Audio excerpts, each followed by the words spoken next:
Hey, welcome back to the Myrtle Beach Market Update. I'm Brendan Payne, Century 21, the Harrelson Group. And as always, thank you for tuning in and watching these updates. I appreciate your feedback on them.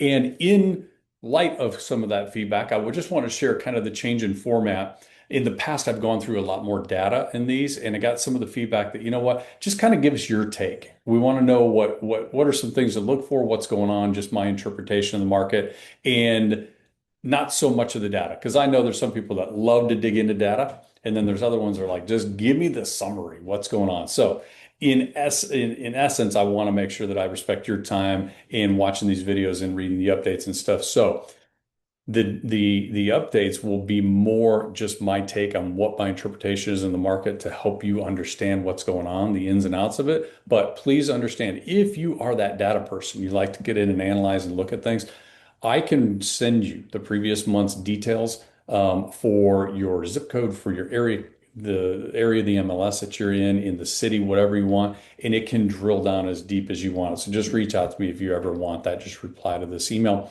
and let me know. So let's jump in. A couple of really good things happening in the market so far, first half of the year. So in the June numbers, really impressive numbers on new contracts. Those are what we call pending. They're they're properties that have new contracts on them in that month. The residential single family home, the market for residential single family homes was up 7.9% over 2025, same time period. So June 26, up almost 8% over the new contracts that were written a year ago in the month of June 2025. Condos, get this, condos, new contracts written on condos in 2026 in June versus the previous year, up 21.5%. If you remember the first couple months of the year, I was talking about it's kind of flat. Pendings were about flat to where they were the previous year. And then February saw a little bit of a trend, a little bit of an uptick in the new pendings, and then March kind of dropped back down. Then April showed another little bump, and then each month the new pending contracts in the condos has gone up.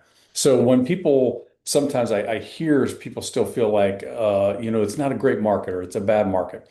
My question is always, compared to what? If you're comparing it to something in the past where the inventory supply and demand was much different, which caused a little bit of an impact in prices, then if you're making that comparison, it could be the reality that you don't think it's as good as that. But listen, when we're up 21% in new contracts being written in a category over the previous year, that's really, really solid. So remember, new pendings will equal next month's closing, figuring about 30 to 45 days for those to close out. So I anticipate that at least over the next 60 days, we're going to see some good months in terms of the closings year over year. Okay. Now, I wanted to just share with you a couple of things, behaviors that I'm seeing for buyers to help unpack or explain a little bit about how buyers are buying, why it is taking a little bit longer. Days on market are up.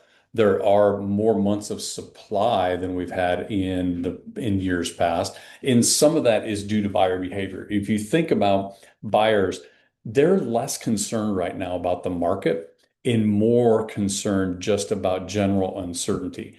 Go back to 2020, post-COVID, 2021 into 2022. And buyers were buying both categories, residential and condos. They were buying because if they wanted something, they felt like if they didn't buy now, they were going to pay a higher price in the future. And so that created a lot of demand. Prices are a product of supply and demand. Supply becomes lower. The buyers were kind of in a frenzy and they're like, I got to get into something. I have countless stories of people that moved down. They're like, I couldn't find anything. I had to settle kind of on a neighborhood that right now I'm not really, it's okay, but it's not really where I wanted to be. And I had to buy something because if they didn't buy today, they were going to have to pay more in the future. Well, now buyers have choices. So buyers have a little bit more time to create certainty. They want to know kind of what are things going to cost long term? What are the insurance? Is the roof almost, 20 years old? Am I going to have to replace a HVAC in the next, 3 to 4 years? How old is the major systems? They're looking at things like that because they have an opportunity to. There's things to choose from. So that's what takes them a little bit longer. Now, when properties come out on the market and they are positioned correctly, remember, I didn't say priced low, positioned correctly within the market, and they're marketed the right way, and we can create confidence with the buyer that there's no surprises, then they jump on the properties. Buyers will, a lot of times, they'll accept some imperfections in the property if they are aware of them. What they won't accept is an expense that they can't predict. Okay, so one really critical part about buyer's behavior. The second one is they are evaluating the cost, the monthly cost versus the price. Very few buyers, when it really comes down to it, buy based off the purchase price. They buy based off what does this thing cost on a monthly basis. So when there are things like you look within a certain area or a certain category, and it looks like it's essentially the same home, but one has significantly higher insurance costs. It has significantly higher maintenance costs. Maybe it's older and it's going to need system replacements and things like that. That's part of why you can see in sometimes the same town, the same zip code, same area code, you can see where homes sit while others sell. A lot of that is because buyers are they're evaluating the monthly cost of the property, not just the purchase price. So how is that important to sellers?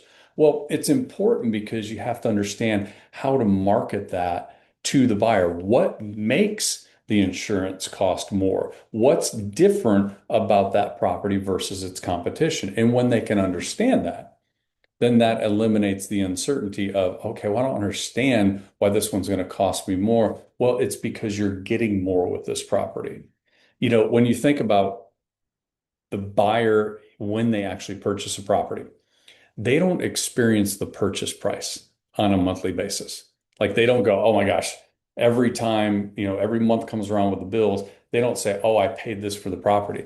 They say, each month comes around, they experience the carrying cost and what are they getting in return for that?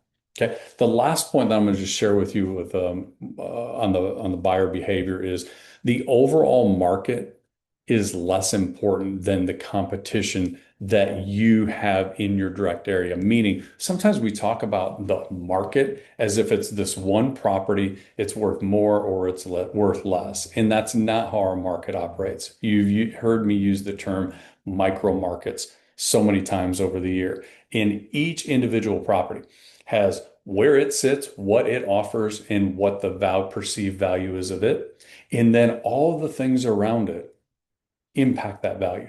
How many other homes that are similar are available? Is there new construction that is available? Is there homes that are there homes that have less expense and you get the same in terms of square footage and upgrades and stuff like that? It's all where are you positioned relative to the other choices that buyers have. Somebody that's buying in Carolina Forest isn't competing with a home necessarily in Little River or in Georgetown. But in their surrounding areas, those homes are competing with other properties. And because the buyers have choices, you have to make sure that that home is positioned correctly within them when you want to sell. So again, back to my first statement in the beginning, I want to make sure you've kind of got my interpretation here. If you want any additional details, you want me to drill down, get you the actual data, the real numbers for your area, please don't hesitate to reach out. And as always, I appreciate you allowing me to be your real estate resource here on the Grand Strand. If I can be a service to you this month, feel free to give me a call, reply to this email, and I look forward to talking with you very soon. Bye bye.